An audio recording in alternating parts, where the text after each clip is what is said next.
Good Monday morning. This is Senator Dick Black, retired senator, retired colonel, and you can reach us at on Twitter at SEN Richard Black. So please share that. Today we've got an interesting topic, and we're going to compare the tax evasion charges that took down the gangster Al Capone back in 1931 versus the tax evasion charges that have been brought against Hunter Biden here in 2023. Now, let me just say everything that I say in the following represents things that are contained in allegations by the federal government and the indictment and that type of thing. So none of the charges against Hunter Biden have been proven, although those against Al Capone have. So we just examined those in a little bit of a lighthearted discussion about these two individuals. The Washington Examiner did a nice article, and their title was "Hotels, Drugs, and Women.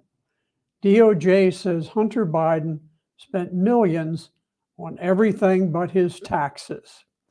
Now, I have to tell you, my father, Hayden J. Black, was a special agent for the Internal Revenue Service, and back when I was a boy, I was just 15 years old, and he received a call from Internal Revenue Service in New York City, and they told him that the agents up there were intimidated and frightened by the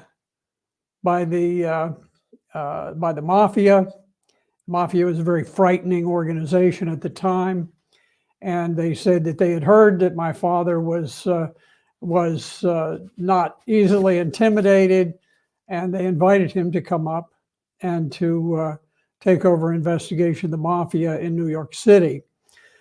He loved the excitement, the adventure. He was quite an adventurous guy.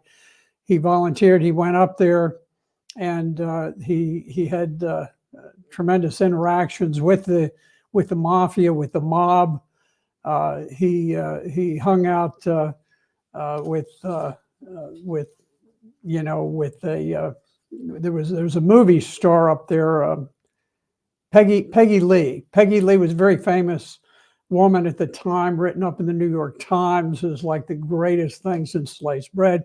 She was sweet on my father, and they just had a nice relationship.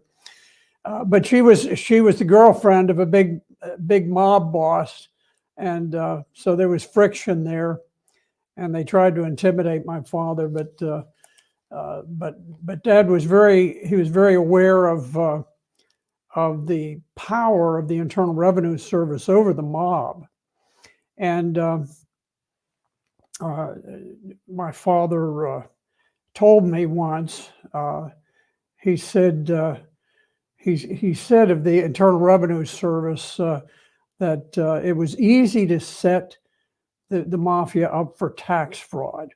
And by set up, it's kind of an IRS term. It doesn't mean you're entrapping somebody, but it just means that you're doing the accounting work that establishes the case. And he said basically the way that it works is you show that the individual is spending more money than they are earning. And that was the essence of the case against Al Capone, and it appears to be the essence of the case against Hunter Biden. Now, what they have done, without going back to Al Capone, Capone was almost untouchable. The FBI had 100 agents just spending full-time years after year trying to convict him, never could do it. The Internal Revenue Service, when they were allowed to get involved, they took about 5 IRS agents. They went to work. They set them up for tax fraud, and all of the years with 100 FBI agents going for nothing, the IRS brought him down in a very short time. He was sentenced to 11 years in prison.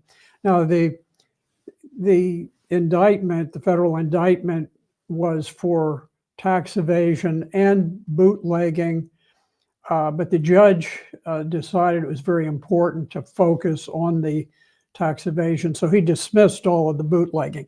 So the conviction of Al Capone was strictly for tax evasion, and it was under a rather new approach, which was to show that despite a public and extravagant lifestyle, Capone had never filed a federal income tax return. Now, if you don't make money, you're not required to file a tax return. If you have no income, no taxable income, at least this was the way it was a few years back.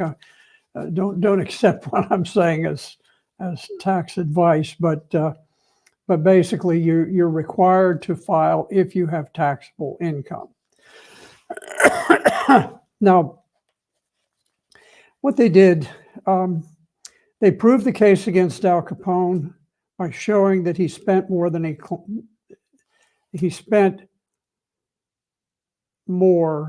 he said he earned. I'll add also, you know, we lived in Miami when I was growing up, and one of my father's early assignments was to go out and attempt to interview Al Capone himself. And he never actually spoke with him, but he told me he did. He went up, he knocked on the door, and you know, Al Capone was always a very evasive guy, so it's not surprising that there was no response. A little interesting aside is, you know, I spend a lot of time in the Florida Everglades. I try to go there every year and go out snake hunting. And so I was out on the Loop Road and some years back and discovered here was a gas station, basically some old rusted pumps. And I was curious about it. The fellow I was with took me out, introduced me to the only woman that lives there as far as we know. And Al Capone had lived directly behind her trailer at the edge of the swamp. It was just, wasn't in some lavish place. It was just a little shack, but it was a hideout. And she told us, she said, what they would do is because it was right on the county line, there were people who would inform Al Capone that the sheriff's deputies were coming from one county, and he would zip back and forth across the county line. All that's left of the Al Capone hideaway is some concrete steps that were cast, and also a little goldfish pond that he built there. I saw the goldfish pond. I didn't see the steps, but anyway, it was just interesting, the little ties with Al Capone and the mob. But in any event, let me run through some of the things that the federal government charged Al Capone with. He spent $250 a week on meat. Now, remember, $1 back then was worth about 20 times what it is today. So he's spending all this on meat. He spent money, $4 a day on bread and cake. And he spent $21,000 on furniture. This is Al Capone. He spent $6,000 for suits. He spent over $3,000 for a Columbus Day party, and almost $5,000 on the Kentucky Derby. He had a phone bill, one phone bill that amounted to about $56,000 in today's money.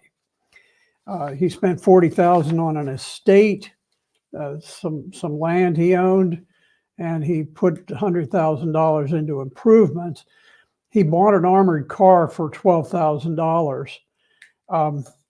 So those were the types of things that the federal government got after him for, put him in jail for 11 years.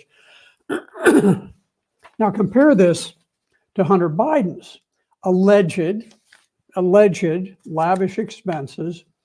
Now this is in the 3 years, 2016 to 2019, as summarized in the indictment. Hunter Biden. Now again, what I'm showing you shows the amount of money pouring in to Hunter Biden, and he did not submit any tax returns for those years. So he withdraws, I get this, $1.6 million from ATM machines. Well, you and I have used ATM machines, and I'm sure everybody in our audience has taken out, at least $1 or $2 million from ATMs, right? Yeah, right. Nobody in the world. I had never heard. I'm actually surprised that you could get that much money from an ATM, but he did. 1.6 million from ATMs. Well, we all need a little pocket cash, don't we? So that's Hunter Biden. He spends $683,000 on payments to various women. Well, I guess, what the heck? We all spend $250,000 on various women, right? So only Hunter Biden. He's one of a kind. He spends $189,000 on adult entertainment. Now get this, he spends almost $400,000 on clothing and accessories. You got to have a nice watch, got to have a little lapel pin or something. Anybody can spend $400,000 on clothing and accessories. It is interesting that among the things that Al Capone was accused of spending so lavishly was about $120,000 on clothing in today's money. So in other words, Hunter Biden spent about twice as much on clothing and accessories as what Al Capone did back in 1931 with equivalent money. So Hunter Biden, you would think would be the world's best dressed man. I don't know how you spend that kind of money on it. He spends $48,000 on entertainment and sports. Now, again, this is just showing the flood of money that's coming in. Now, there's all kinds of money, as you know, that is tied in with this huge cash flow out of Ukraine from Burisma. All of these, monies that are going back and forth, and some of them are going 10% for the big man. So all of this money is gushing and flooding in to Hunter Biden.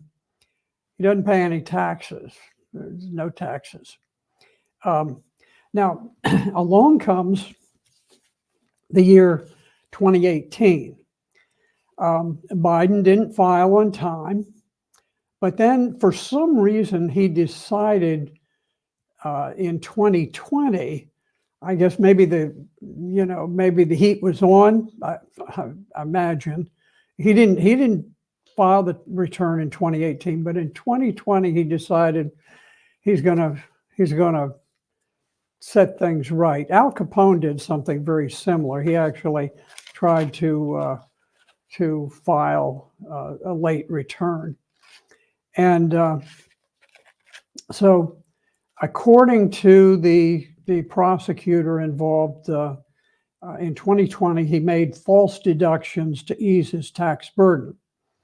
Now, here are some of the allegations of things that Biden deducted.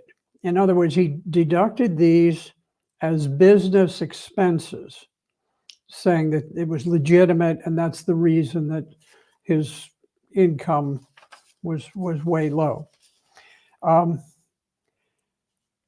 He claimed that he spent $400,000 on business-related travel. But according to the IRS, he had no business-related travel. Well, even Bill Clinton, he famously on his tax return took a deduction of $6 a piece for all of his used underwear that he donated to charity.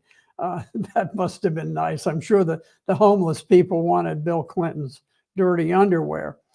But at least Bill Clinton could arguably say, well, nobody has a record. I sent this stuff out.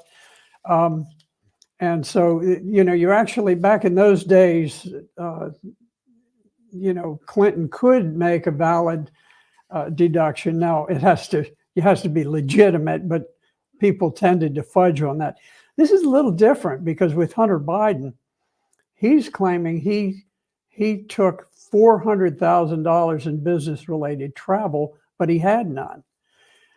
If you remember, usually somehow he ended up being on very pricey government travel, I believe, that took him around to Ukraine repeatedly and China, different places. Now, it's the allegations say that Biden failed to categorize numerous expenses that should have been personal, and apparently he did them as business expenses.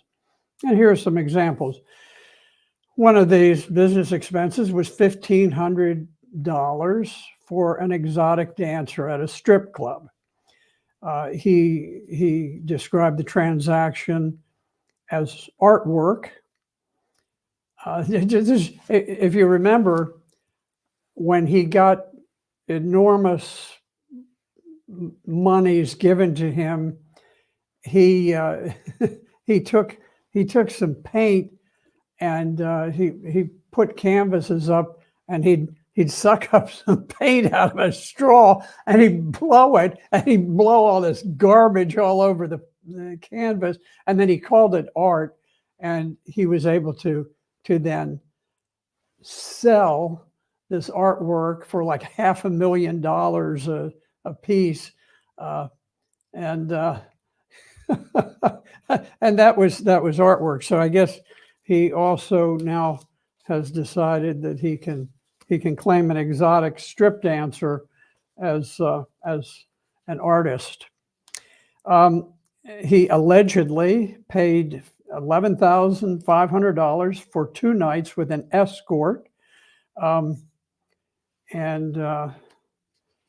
this says, but he did not claim that as a personal expense. So I'm not sure. That's what the article says. So that's a little confusing the way they've drafted that up.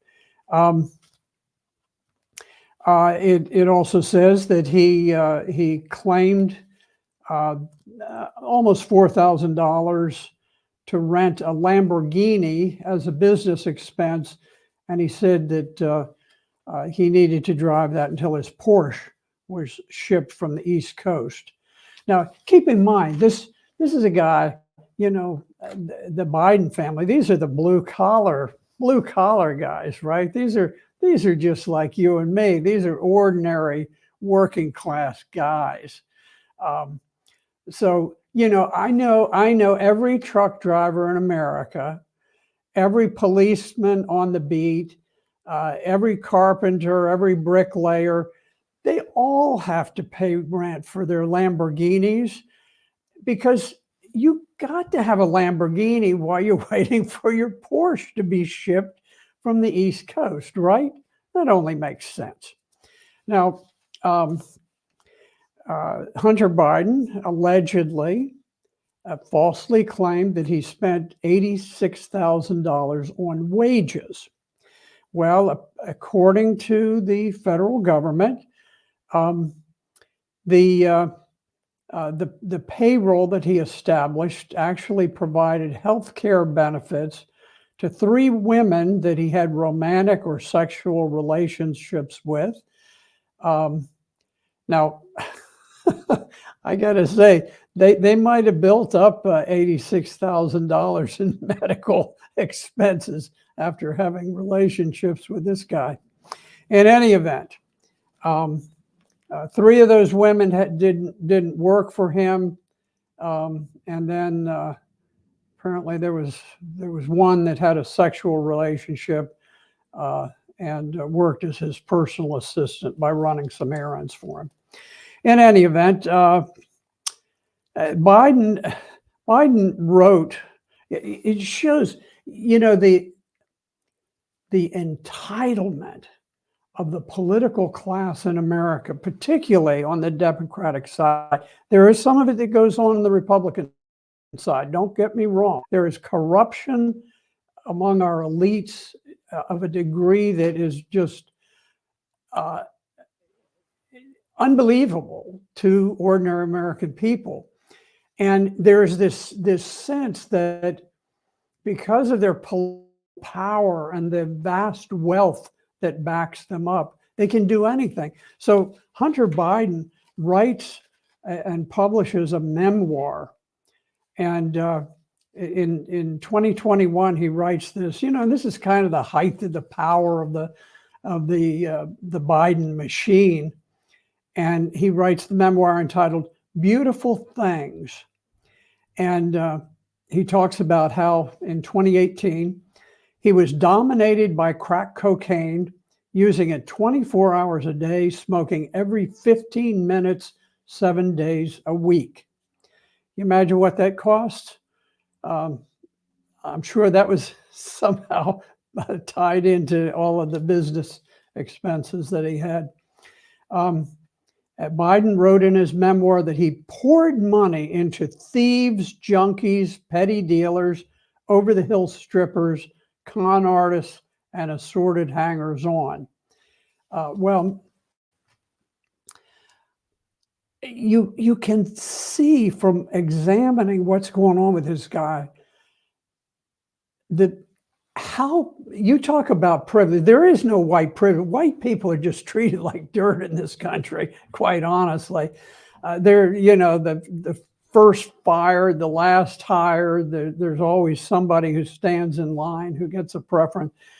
But this guy is the penultimate example of a privileged, entitled politician.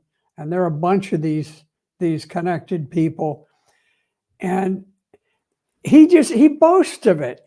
I'm just drowning in cocaine. I'm having the time of my life. I'm connected with, I like how he calls them over-the-hill strippers. It just shows the contempt he has for the people that he uses, is that he would call them over the hill. Give me a break. Anyway, so that's Hunter Biden. We'll see where it goes. We'll see. Al Capone got 11 years. It appears to me that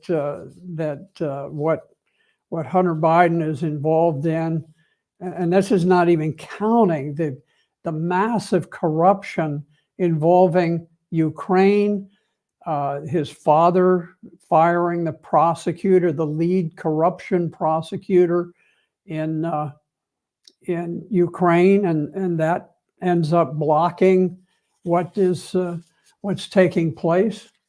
And I've got a funny thing from let's see, I can't quite get this.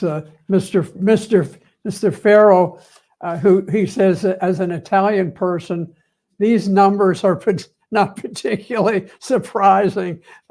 Apparently, Mr. Fierro knows something of the history of the mafia.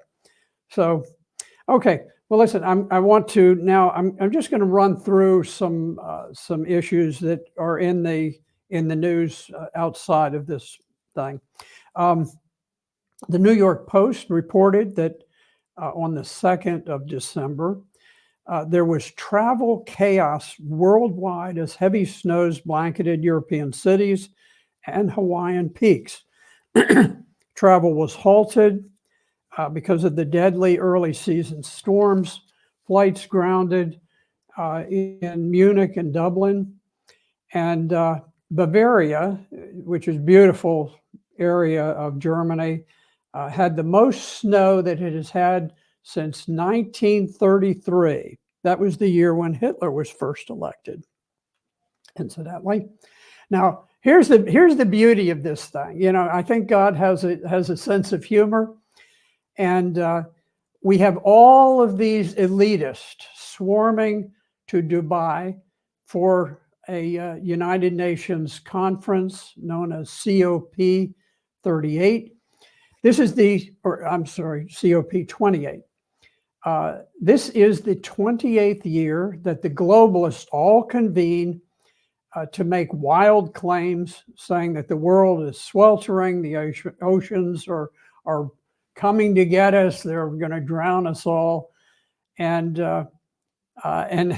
this is not the first time this has happened, where there's some massive weather event that you know, it grounded many of the planes going to Dubai for this silly conference. And but you know, the point is that, you know, that the weather's not warming, that seas aren't rising. The whole thing is superstitious nonsense. So that's our story on global warming for the day.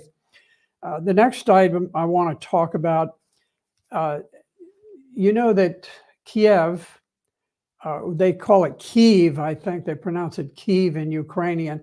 That is the major city in Ukraine. It's the capital of Ukraine. That's where Zelensky resides. And the mayor of Kiev is the mayor over a major portion of the population in the country because of, you know, it's a big metropolitan area. And in any event, the mayor of Kyiv told the German newspaper Der Spiegel, he said, quote, "Ukraine is on the path to authoritarianism," end quote. He says there's only one independent institution left, and he said that's local authorities like the mayors and that type of thing. And he says they're under enormous pressure. And then he says that Ukraine is becoming dependent on the mood, quote, the mood of a single person. Well, that person is President Zelensky. And, you know, we're fed this rubbish about how Ukraine is, you know, they're fighting for democracy and all this stuff. Keep in mind, here's some things. In Ukraine, Zelensky, he shut down all the opposition media. He did this before the war even started. He closed down all opposition political parties. He made it illegal to be a member of an opposition party, so he has the only party. He has seized control of the major Christian church. Now, Ukraine is a Christian country, so he seized the major Christian church there. He raided that. He imprisoned priests and nuns, and then he created a new Christian church that will knuckle under to him. And then he just said, well, what the heck?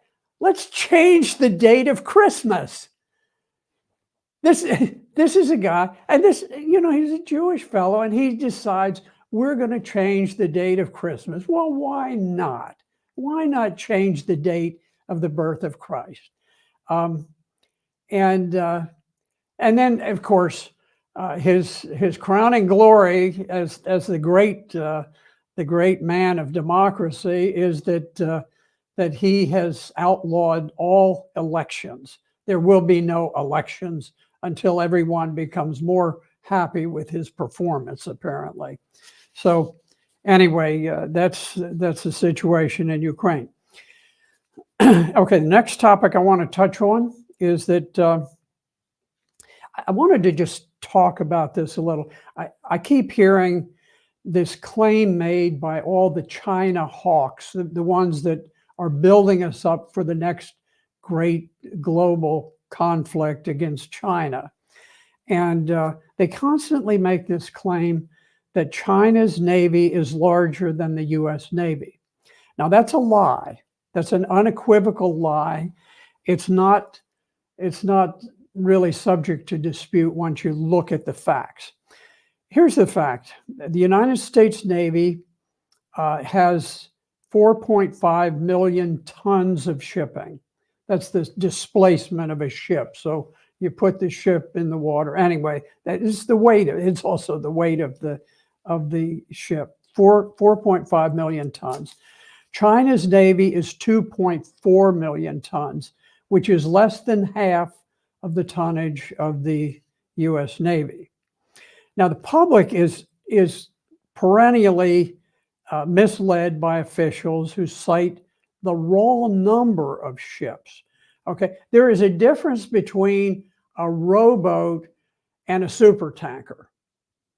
You need to understand that when you hear about the China Navy. There's a difference between a rowboat and a supertanker. And the officials deliberately mislead us by citing the raw number of ships. Now,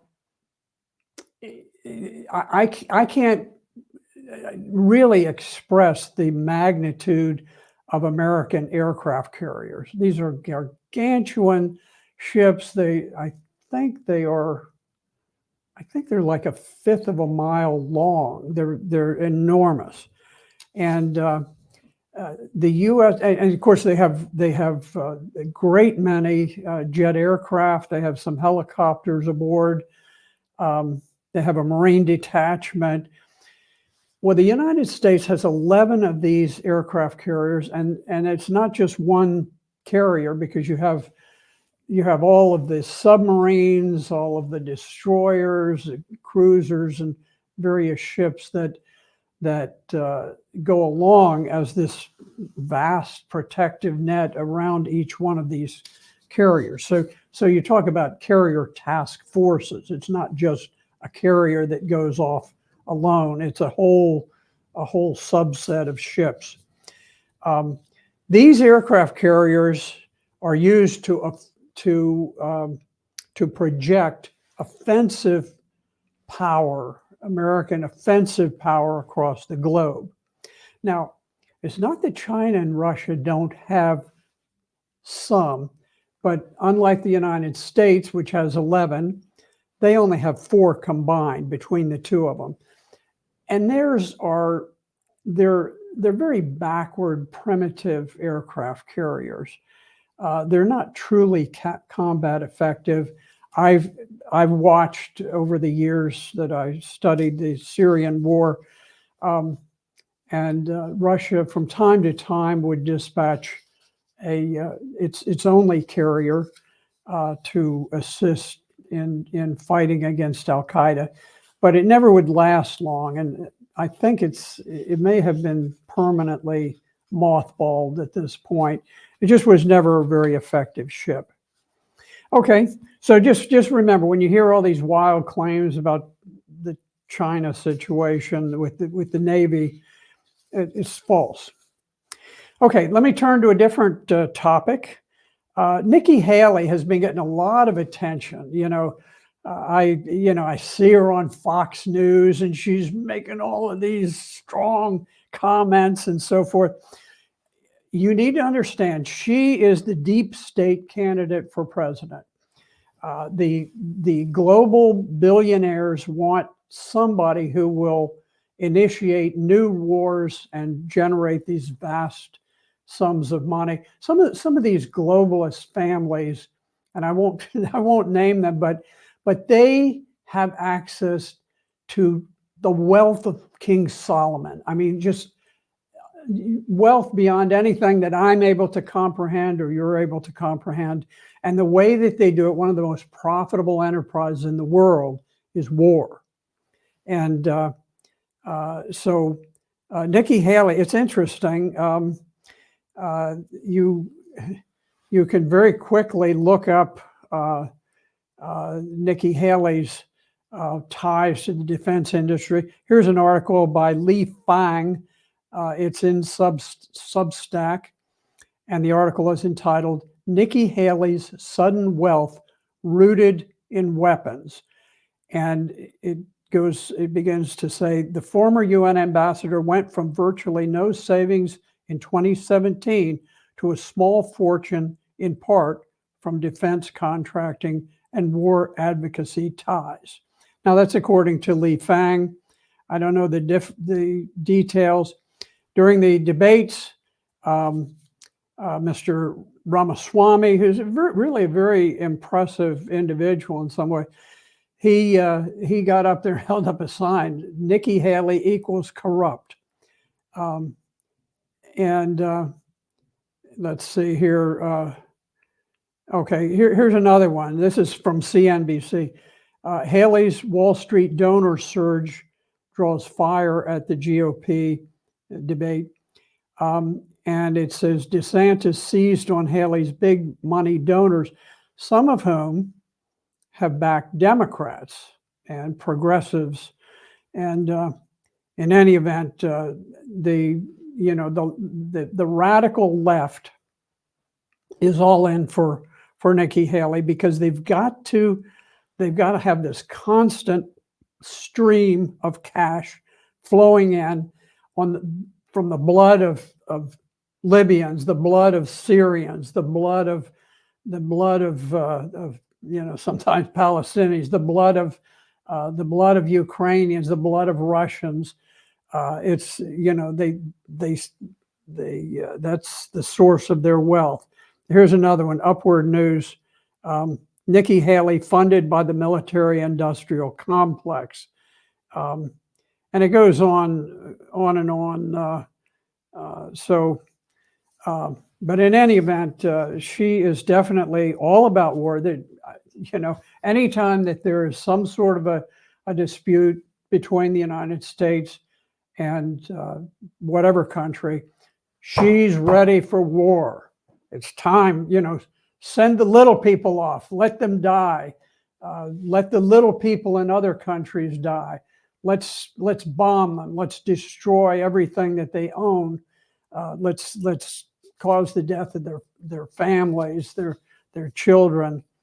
There's never an approach, a diplomatic approach that says, let's see what we can do. Let's see if we can come to some agreement that can diffuse this situation.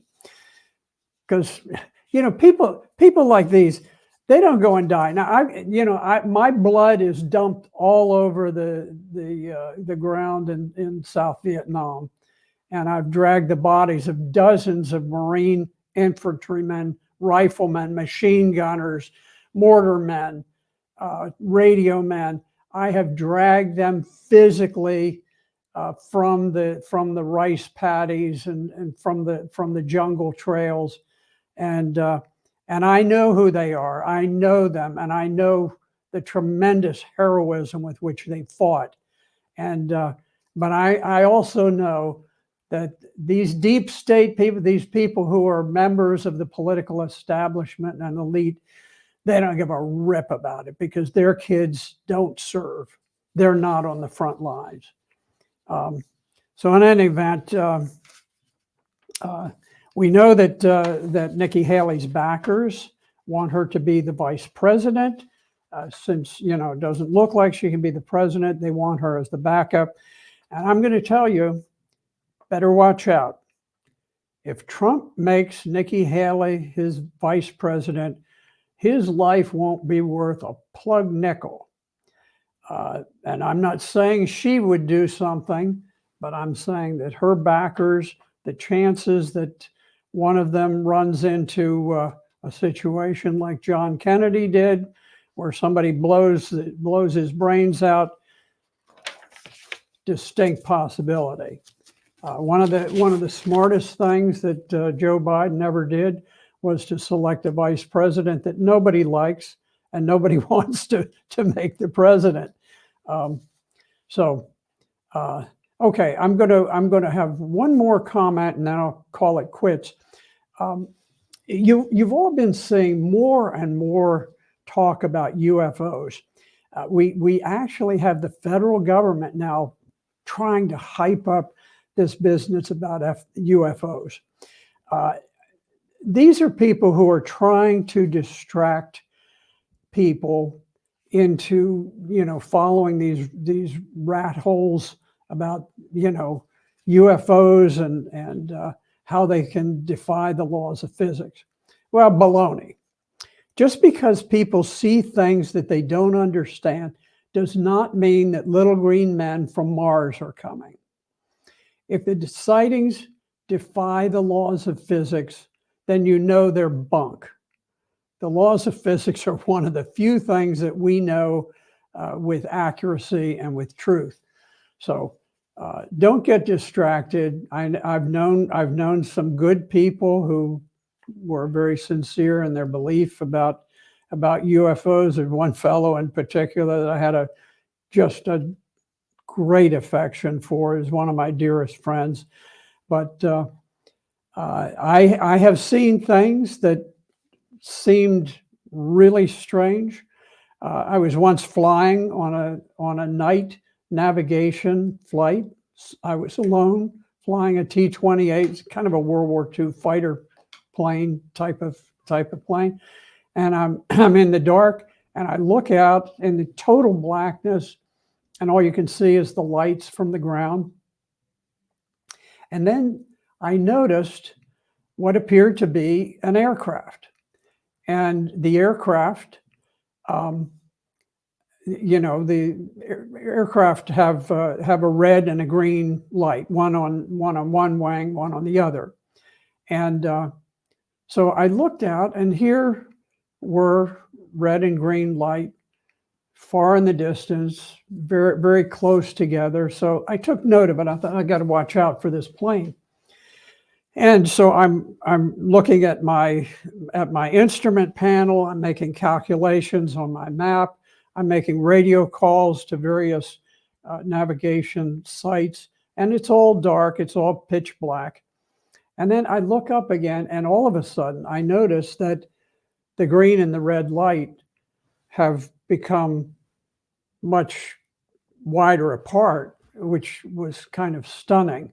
And so I thought, okay, this aircraft is closing on me, and it's closing fairly rapidly, seems to be going in my direction. I glanced down for a moment at the instrument panel, and when I looked back up again, suddenly the lights were considerably apart, indicating an imminent collision. I threw the aircraft into a split S. I dove, I was alone. I dove, with my heart pounding, and I dove down a couple of thousand feet in altitude. And by the time that I pulled out of the split S maneuver, I look back, my heart's going boom, boom, boom, boom, boom, boom, because it's like I was within just a breath of suddenly colliding with this aircraft. But as I looked out beyond my instrument panel, there was the red light and the green light, and they're wide apart.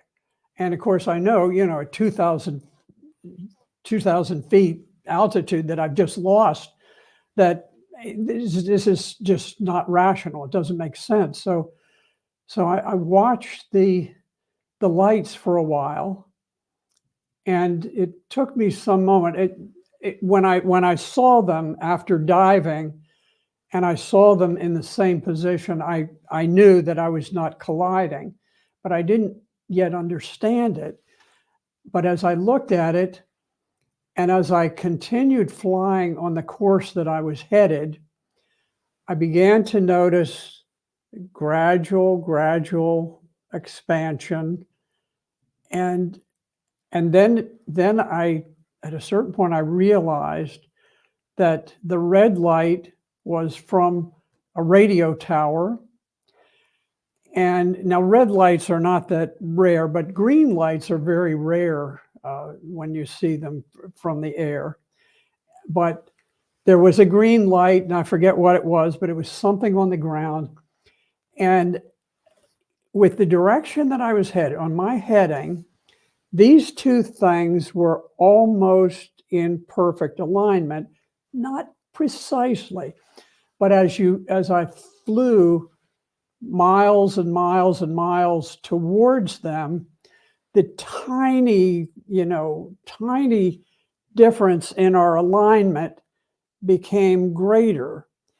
And then it made it appear as though they were separated. And then I began to realize, okay, these are two lights. They're not even close. They're probably a couple of miles apart. But when I was maybe 50 miles out looking, it looked like they were, almost in line. So you can see this is the way these things happen, and pilots see stuff like this all the time. You'll have a reflection in the cockpit, and all of a sudden something changes in the light situation, and the reflection is on the opposite side of the aircraft. Well, that defies the laws of physics. It's there, and then suddenly it's somewhere else. That defies the laws of physics. So I have seen it, and there's a tendency for a lot of people who are more emotional and less rational to suddenly just blow these things all out of proportion. So I just give this as an example, but there's an endless array of times when you and I look at something, and and we see it, and then we say, oh, that's why I understand what that is. But your mind is designed so that what it does is it takes all of the information it has, visual, auditory, and all of the facts in your mind, and it puts them together and it tries to make sense of them. When the government preaches us that they're little green men, there was something about a mummy from Mexico, thousands of years old, perfectly preserved. All of this rubbish is going on. It's superstitious nonsense. And there are people who have a very real interest in distracting us and making us look foolish later on, because once they want to destroy somebody, they can say, oh, again, this person is nothing but this conspiracy theorist. They're always talking about, little green men from Mars, but they're trying to convince us to start using those types of things and to convince us these are real. They haven't had much luck with it over the last, recent years, but they're still trying to do it. And so, anyway, I'm going to wrap it up. I apologize for going a little bit late today, but I wanted to touch on some of these other things that are of interest to us. So thank you very much. I appreciate you being here, and I thank Jose Vega for putting on all of the background. I will see you again next Monday, and we will see what the state of the world is then. Thank you very much.